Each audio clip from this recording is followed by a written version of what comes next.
I'm a 36-year-old woman with a husband, Tom, and 3 children. Kate, 10 years old, Mary, 8 years old, and William, 5 years old. Since my youngest was born, I haven't had any time away to myself. I haven't had a night out, a girls' trip, or even just one afternoon to watch a movie and drink some wine. Before anyone comments, I don't want to do these things all the time. I know I have a responsibility to my kids. I just think it would be nice to take a break a few times a year, maybe. Because of this, one of my friends, Penny, asked me to come away on a girls' trip with our college friends to the beach for 7 days. Obviously, I was skeptical, since I don't want to leave my kids alone, and I also don't want to force Tom to do everything himself for that long, but she eventually persuaded me. I asked Tom about this, and he said I should go. He would handle everything around the house. He didn't seem worried at all, so eventually my worries faded too. I got very into the idea of a stress-free trip, so before I left, I told him to only call me for emergencies. He agreed. But once I left and I was having a good time with my girls, Tom began calling me at least 7 to 8 times a day with the littlest things.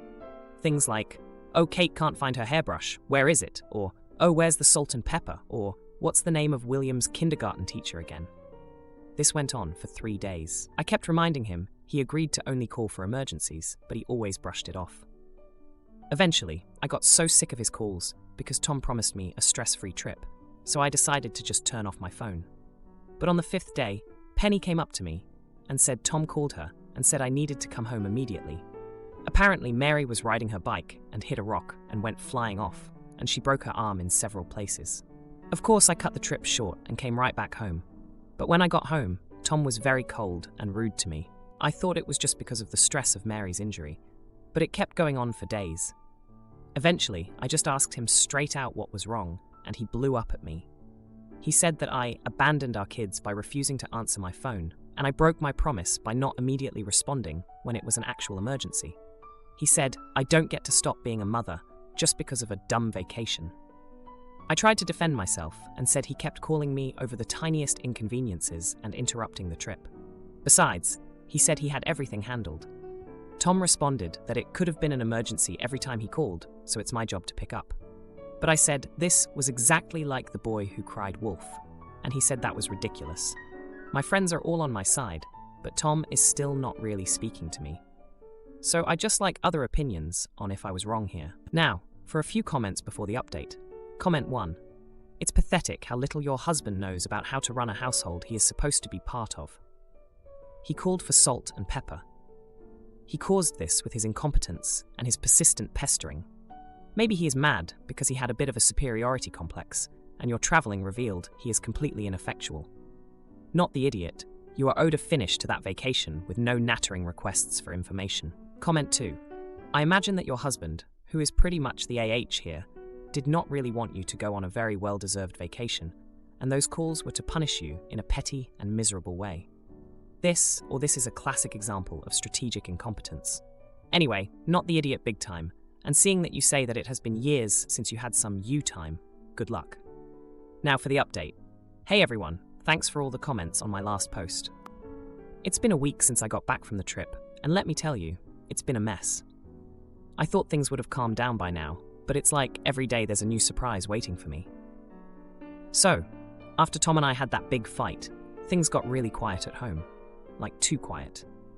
Tom was doing all the house stuff and taking care of the kids, but he barely said 2 words to me. I tried to talk to him, but he just shut me down every time. It was like he built this wall and I couldn't get through. Then, 2 days after I got back, Kate came to me and said she missed me a lot when I was gone. She told me she was scared when Mary got hurt and she wished I was there. That hit me hard, guys. I felt so guilty, like maybe I did mess up by turning off my phone. But at the same time, Tom was calling me for every little thing, so what was I supposed to do? The next day, I noticed Tom was acting a bit weird around his phone. He kept getting texts, and he would quickly turn the screen away if I came close. My mind started racing with all sorts of thoughts. Was he talking to someone about me? Was he planning something? I didn't want to snoop, but it was driving me crazy not knowing. On Thursday, I picked up William from kindergarten, and his teacher pulled me aside. She said William had been acting out in class, and when she asked him why, he said he was upset because Mommy didn't want to come home. That broke my heart. I didn't realize how much my being away would affect him. I decided I needed to fix things with Tom. I waited for him to come to bed that night, and I just poured my heart out. I told him I was sorry for turning off my phone, and that I didn't mean to make him feel like he was alone in taking care of everything. I said I understood why he was upset, and that I wanted us to work through it together. Tom didn't say anything for a long time. Then, he told me he was sorry too. He said he overreacted with the calls, and that he should have respected my need for a break. But then, he dropped a bombshell. He said the reason he was so cold when I got back was because he felt like I didn't trust him to handle things. And the texts? They were from his sister, who was giving him advice on how to talk to me about everything. We talked for hours that night. It was like we finally got everything out in the open. But it wasn't all good news. Tom said he needed some time to himself to think things through. He asked if he could go stay with his brother for a few days. I didn't want him to go, but I knew I had to let him. It's been 2 days since Tom left, and it's been tough. The kids keep asking when Daddy's coming home, and I don't know what to tell them. I'm trying to keep things normal for them, but it's hard when I'm feeling so mixed up inside. I've been talking to Penny and my other friends, and they've been a big help. They keep telling me that Tom and I will get through this, that we just need some time. I want to believe them, but there's this little voice in my head that keeps asking, what if we don't? So, that's where I'm at right now. Tom's still at his brother's, and I'm here trying to keep it together for the kids. I'm hoping we can sit down and talk when he gets back and really start to work things out. But for now, I'm just taking it one day at a time. Now for the comments. Comment 1. Hey, it sounds like communication broke down big time here. It's good you apologized, but maybe consider family counseling. It can help with Tom's trust issues and the kids' feelings. Plus, it's a safe space for everyone to express themselves. Worth a shot to mend things, right? Comment 2. Well, isn't this a regular soap opera? Look, Tom's doing the brooding Batman routine, but you're not exactly the villain here. Keep those kiddos busy. Maybe start a DIY project or a family game night. Keep it light and fun until Dad's done sulking. Good luck. Now, for the next story. I, 28-year-old female, have always been incredibly close with my sister, 30-year-old female, who we'll call Sam. Since we were kids, we always hung out together, shared friends groups, hobbies, interests, and genuinely liked being around each other. However, she recently got a new girlfriend, 29-year-old female, Trisha, and our dynamic has changed.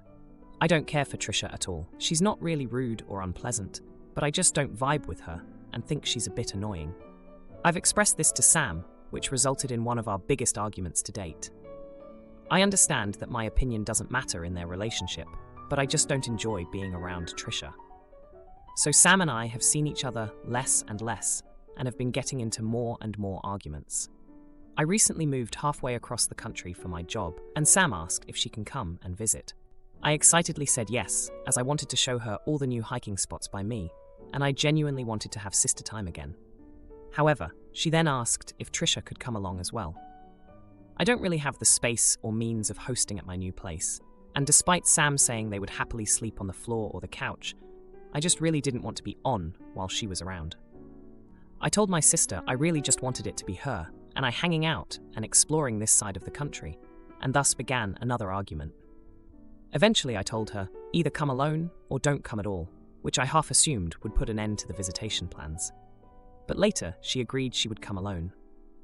Fast forward to when she was planning on visiting, I'm getting excited and have a whole plan for the week mapped out.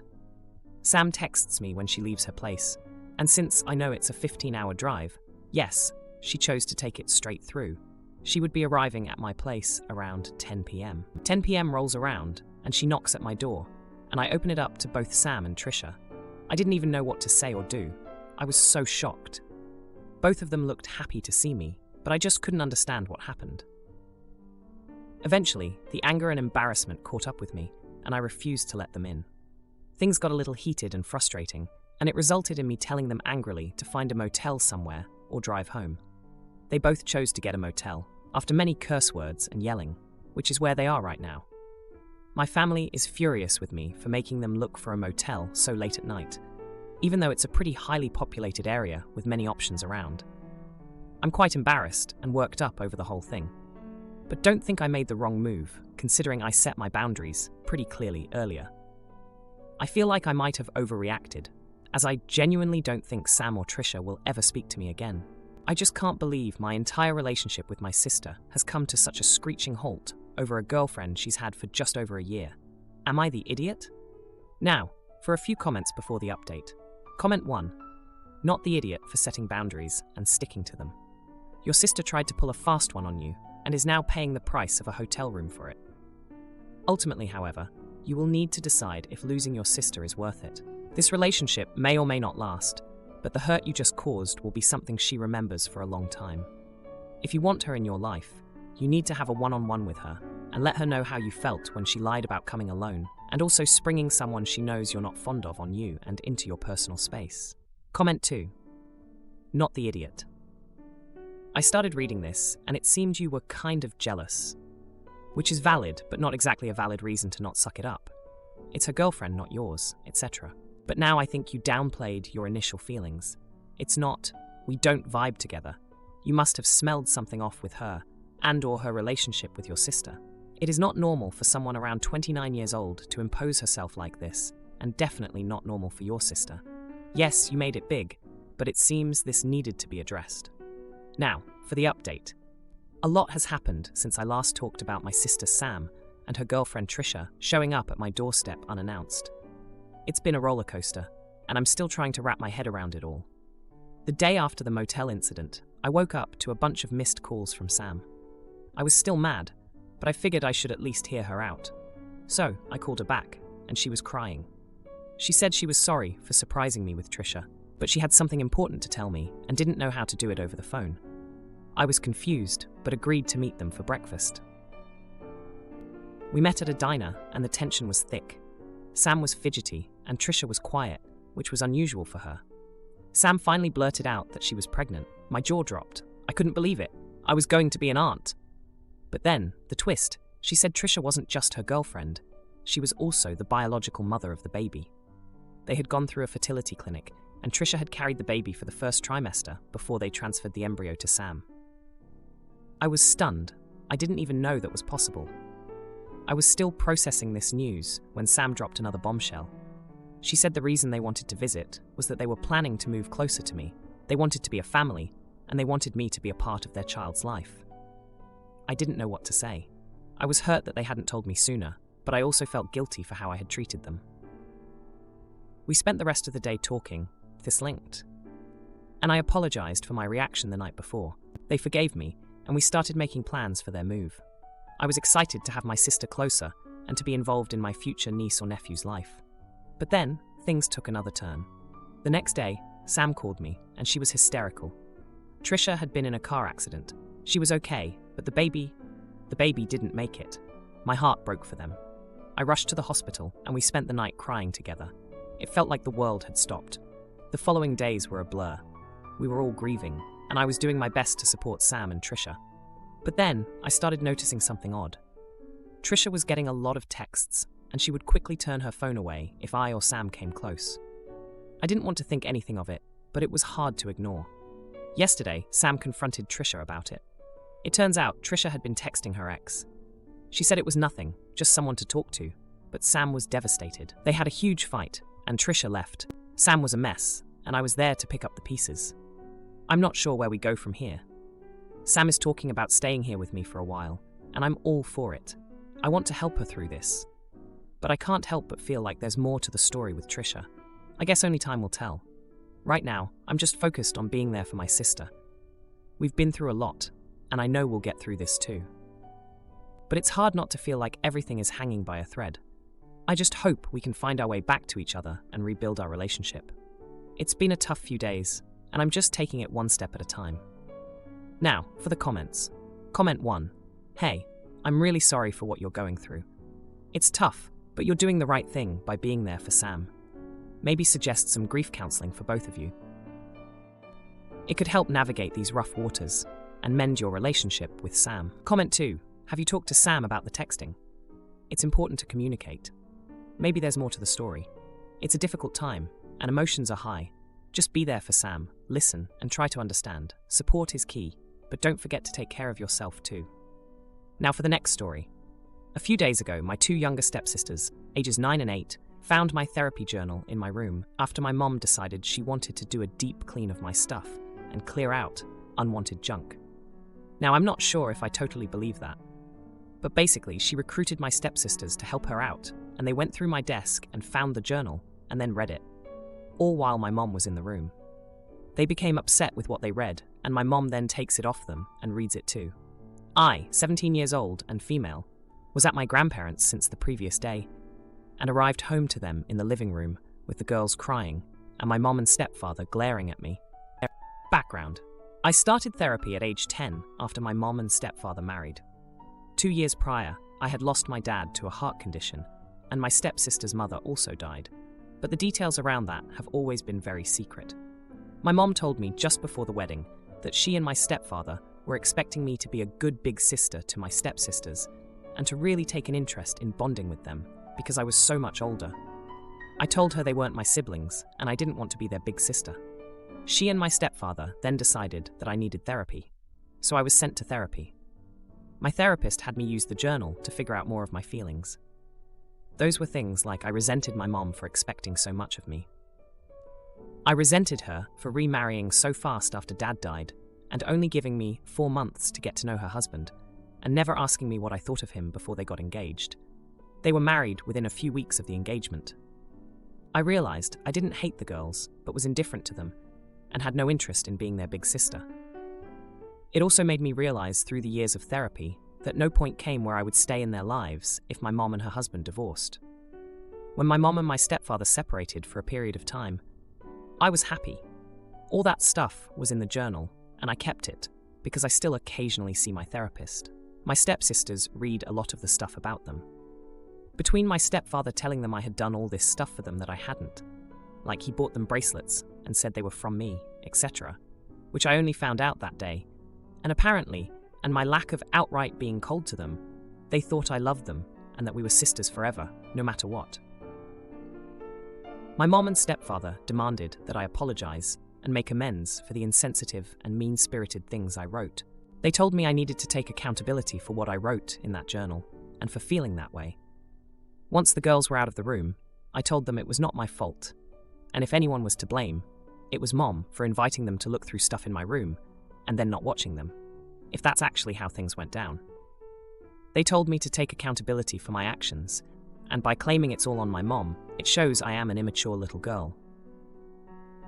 Am I the idiot? Now, for a few comments before the update. Comment 1. Not the idiot.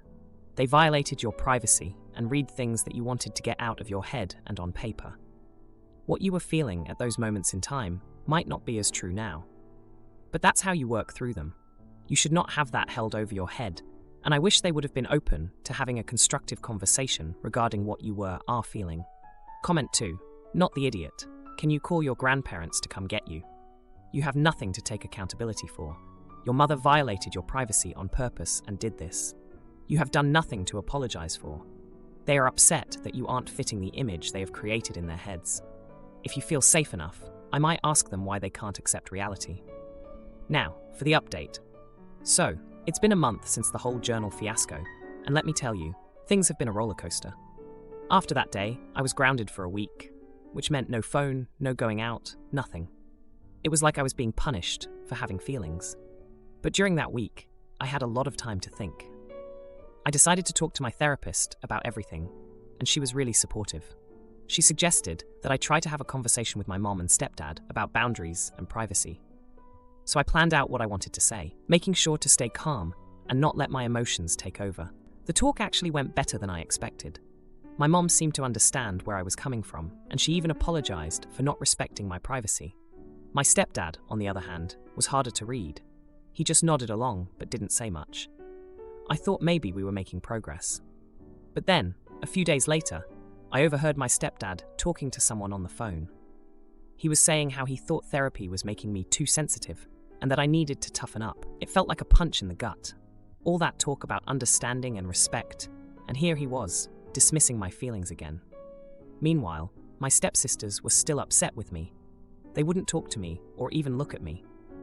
I tried to explain to them that the journal was private and that my feelings were complicated, but they were too young to understand. It hurt because even though I never saw them as my sisters, I never wanted to hurt them. Things at home were tense. My mom was trying to play peacemaker, but it was clear she was stuck between me and my stepdad. She started acting all weird around me, like she was walking on eggshells. It was like she was scared to upset me more, but also scared to side with me against my stepdad. One day, I came home from school and found my mom in tears. She said she and my stepdad had a huge fight about me and the journal. He wanted me to apologize to my stepsisters again, in front of the whole family, and promise to be a better sister. My mom thought that was too much and stood up for me, saying I had a right to my feelings. That night, my stepdad didn't come home. My mom said he was staying with a friend to cool off. I felt guilty, like I was the reason for their fight, but also angry that he couldn't just let it go. A week went by, and my stepdad finally came home. It was awkward, but he was being overly nice to me, which felt fake. He even bought me a new journal, saying he hoped I could start fresh. I didn't know what to make of it. Then, the biggest twist happened. My stepsisters came into my room one night, both crying. They said they missed me, and that they didn't understand why I didn't want to be their sister. It broke my heart to see them like that. I realized that even though I didn't ask for this family, these girls were a part of my life, and I couldn't just ignore their feelings. So I did something I never thought I would. I hugged them, and we all cried together. I told them I was sorry for the things they read in the journal, that it was complicated, but that I cared about them. It wasn't a perfect moment, but it was a start. Since then, things have been okay. My stepdad and I are civil, but there's still this tension between us. My mom is relieved that the house is somewhat peaceful again. And my stepsisters, well, they're trying to be nicer to me, and I'm trying to be more open to them. It's not the happy family picture everyone wants, but it's real, and maybe, just maybe, we can build something from here. But for now, I'm just taking it one day at a time. Now for the comments. Comment 1. Been there with the journal drama. My stepbrother read mine once, and it was chaos. It's tough, but talking it out like you did really helps. Props to your mom for backing you up. It's never easy when families blend, but sounds like you're handling it with maturity. Comment 2. I suggest family counseling. It helped us when my parents remarried. It's a safe space to air grievances and learn how to communicate. Your stepdad might be more receptive with a neutral third party. And it's great you're seeing a therapist. Keep that up. It's a game changer for personal growth. If you like this video, you'll probably like these too. Also, while you're here, please consider subscribing. It's your support that keeps this channel alive and allows me to make better and longer videos. Have a great day.